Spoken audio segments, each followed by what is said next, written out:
Tomato দিয়ে চিংড়ি মাছের রেসিপি কার কার খেতে ভালো লাগে। আজকে আমি একটু আলাদাভাবে আপনাদের টমেটো দিয়ে চিংড়ি মাছের একটি রেসিপি শেয়ার করেছি আপনাদের সঙ্গে। আশা করি আপনাদের ভালো লাগবে। আসসালামু আলাইকুম, মনিরা ব্লগ কিচেন থেকে আমি মনিরা বলছি। আজ তৈরি করে দেখাবো চিংড়ি মাছ দিয়ে টমেটোর ভুনা রেসিপি। চিংড়ি মাছ নিয়েছি, পেঁয়াজ, কাঁচামরিচ আর টমেটো আর বাকি মশলা। এখন আমি প্রথমে রান্না করার জন্য চলে আসলাম। ফ্রাই প্যানে পর্যাপ্ত পরিমাণ তেল দিয়েছি আর দিয়েছি প্রায় 1 কাপের মতো পেঁয়াজ কুচি আর দিয়েছি কাঁচামরিচ। আমি যেহেতু পেঁয়াজ বাটা ব্যবহার করব না, এর জন্য পেঁয়াজটা একটু বেশি করে দিয়েছি। আর এখানে টমেটোগুলো দিয়ে নিলাম। টমেটোগুলো কিছু সময় আমি তেলের মধ্যে পেঁয়াজ আর কাঁচামরিচের সঙ্গে ভেজে নিব। এতে করে টমেটোটা খেতে ভালো লাগবে। আপনারা যারা টমেটো এভাবে খান না, একবার হলেও খেয়ে দেখতে পারেন। এই টমেটোটার টেস্ট কিন্তু অনেক ভালো লাগে খেতে। তো এখন কিছু সময় নেড়েচেড়ে নিয়ে এখন আমি এখানে 2 টেবিল চামচ আদা এবং রসুন বাটা দিয়ে দিলাম।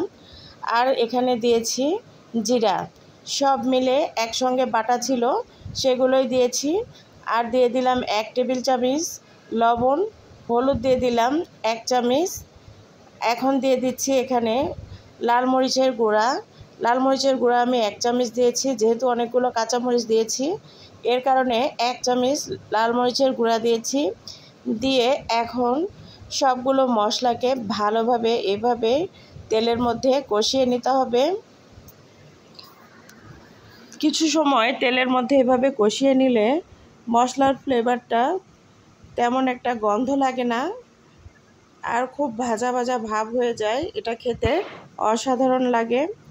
এখন মশলাটাকে তেলের মধ্যে কিছু সময় কষিয়ে নেওয়ার পর পানি দিয়ে দিলাম 1/2 কাপের মতো।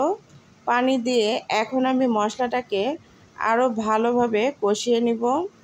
এভাবে খুন্তির সাহায্যে নেড়ে চেড়ে ভালোভাবে কষিয়ে নিতে হবে। টমেটোটা দেওয়ার কারণে তরকারির কালারটা অনেক সুন্দর আসবে। আর আপনারা মাংসের মধ্যেও টমেটো যদি ব্যবহার করেন, মাংসের কালারটা কিন্তু অসাধারণ লাগে দেখতে আর টেস্টটাও বেড়ে যায়। তো এখন আমি আগে থেকে পরিষ্কার করে ধুয়ে রাখা চিংড়ি মাছগুলো এই যে দিয়ে দিলাম। দিয়ে এখন নেড়েচেড়ে কষিয়ে নিব। এভাবে তেলের মধ্যে 4 থেকে 5 মিনিটের মতো সময় ধরে আমি কষিয়ে নিব।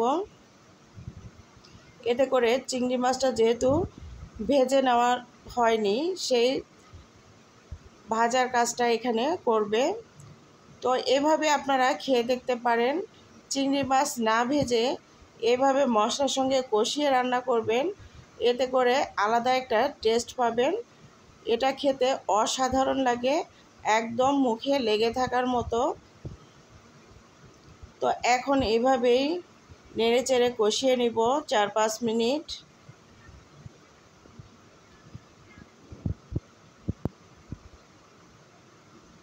ছোট বড় যে কোনো চিংড়ি মাছ এভাবে রান্না করে খেয়ে দেখবেন, ভালো লাগবে খেতে।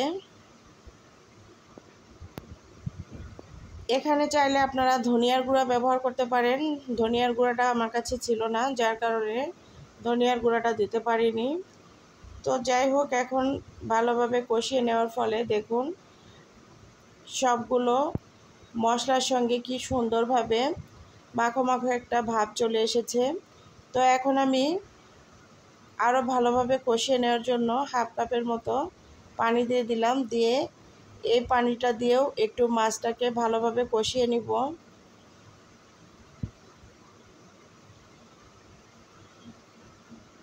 পানিটা দিয়ে ভালোভাবে চিংড়ি মাছটাকে আমি কষিয়ে নিয়েছি। দেখুন, আপনারা চাইলে একবারে ঝোল দিতে পারেন, তবে একটু পানি দিয়ে কষিয়ে নিতে পারলে টেস্টটা খুব ভালো আসে। এখন আমি ঝোলের জন্য পানি দিচ্ছি, যেহেতু আমি 2 বারে ভালো করে কষিয়ে নিয়েছিলাম চিংড়ি মাছটাকে, যার কারণে এখন পানির পরিমাণটা অতিরিক্ত দেওয়ার দরকার নেই। 1 কাপের মতো পানি দিলেই এনাফ। দিয়ে এখন নেড়ে চেড়ে আমি জাল করে নিব মাছটাকে।